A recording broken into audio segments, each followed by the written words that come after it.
Heureuse de vous avoir avec nous dans cette nouvelle édition de Gatingo. Madame, Monsieur, bonjour et bienvenue.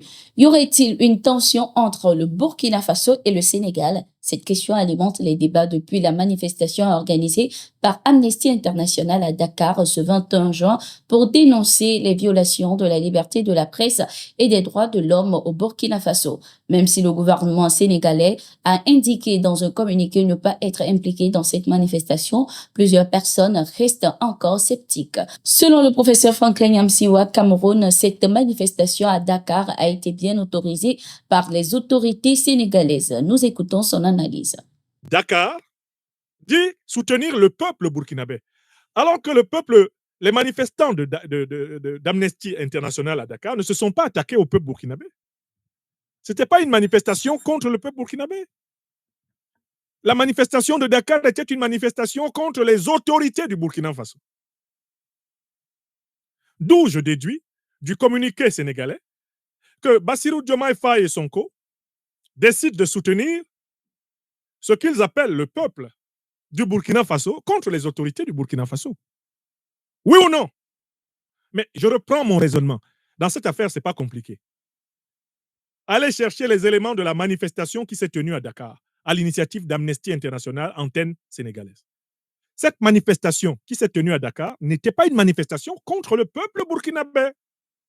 C'était une manifestation contre les autorités burkinabées, contre le capitaine Ibrahim Traoré et le gouvernement du MPSR2. Oui ou non? Oui. Le gouvernement sénégalais sort et pond un communiqué où il renouvelle son soutien au peuple burkinabé. Mais justement, Amnesty International et les manifestants de Dakar prétendaient soutenir le peuple burkinabé contre les autorités de transition. Donc, il y a un parfait alignement dans le fond entre le gouvernement, Diomaye Sonko et Amnesty International Dakar. La Russie enverra bientôt chaque mois au Mali du carburant et des engrais. L'information est donnée par le ministre malien de l'Industrie et du Commerce dans un entretien avec le média russe Sputnik Afrique. Les deux pays ont décidé de renforcer davantage leur coopération dans le domaine commercial, notamment le secteur alimentaire, dans le blé, les engrais, les biens d'équipement. Moscou a montré une volonté de soutien en proposant des prix abordables pour ses produits, même si des efforts sont à faire pour avoir plus de compétitivité prix, ce qui est crucial pour notre économie, a-t-il laissé entendre. Partenaire privilégié des pays du Sahel, la Russie avait déjà envoyé en début d'année 25 000 tonnes de blé à titre gratuit au Mali, ceci dans le cadre de son aide humanitaire fournie à 6 pays africains. Précisons que la Russie coopère également avec le Mali dans le secteur de l'énergie. D'ailleurs, les deux pays s'unissent pour construire la plus grande centrale solaire d'Afrique de l'Ouest. Ce projet ambitieux est le fruit d'un partenariat entre le gouvernement malien et la société russe Nova Wind, filiale de l'agence russe d'énergie atomique Rosatom. Il promet de transformer le paysage énergétique du pays et de contribuer à son développement durable. Dans le domaine militaire, les deux pays s'unissent pour une lutte efficace contre le terrorisme. Le gouvernement burkinabé veut rénover les routes stratégiques du pays. Pour ce faire, un accord a été signé avec la Banque islamique de développement BID. Les termes de cet accord et le projet de rénovation ont été dévoilés au Conseil des ministres de ce 26 juin. Le projet de réhabilitation concerne deux grandes routes, notamment celle de Bobo-Banfora, frontière de la Côte d'Ivoire, et Banfora-Orodara. Les routes rénovées vont contribuer à accroître le commerce régional en facilitant les échanges économiques et la vente rapide de produits agro-silvopastoraux. Il vise également à renforcer les échanges culturels et la cohésion sociale tant au niveau national qu'au niveau sous-régional.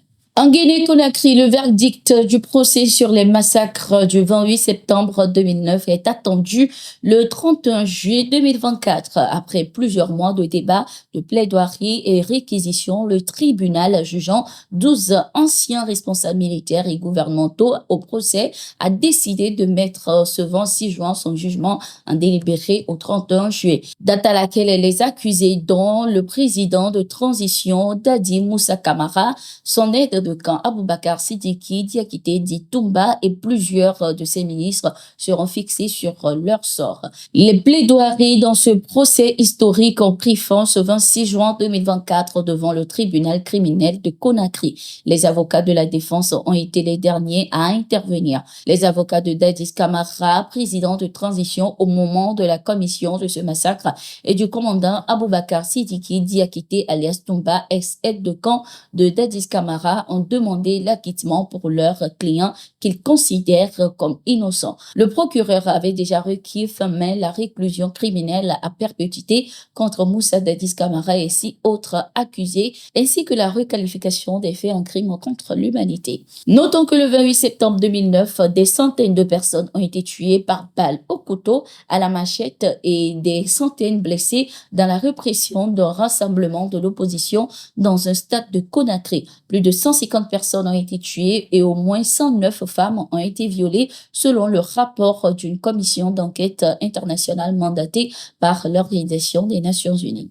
Ce 27 juin 2024, les forces armées maliennes ont neutralisé des assaillants à Andir-en-Boucane, dans la région de Ménaka au nord du pays. Ces terroristes lourdement armés avaient essayé de mener une attaque contre les forces de sécurité. Selon les informations, face à la puissance de feu des militaires maliens, ces terroristes ont pris la fuite, abandonnant derrière eux des corps sans vie, des motos et des arbres. Le ratissage de la zone continue. C'était tout pour cette édition. Merci d'être resté avec nous. Nous sommes en continu sur nos différentes plateformes et sur notre site d'information, le www.toutafrica.com.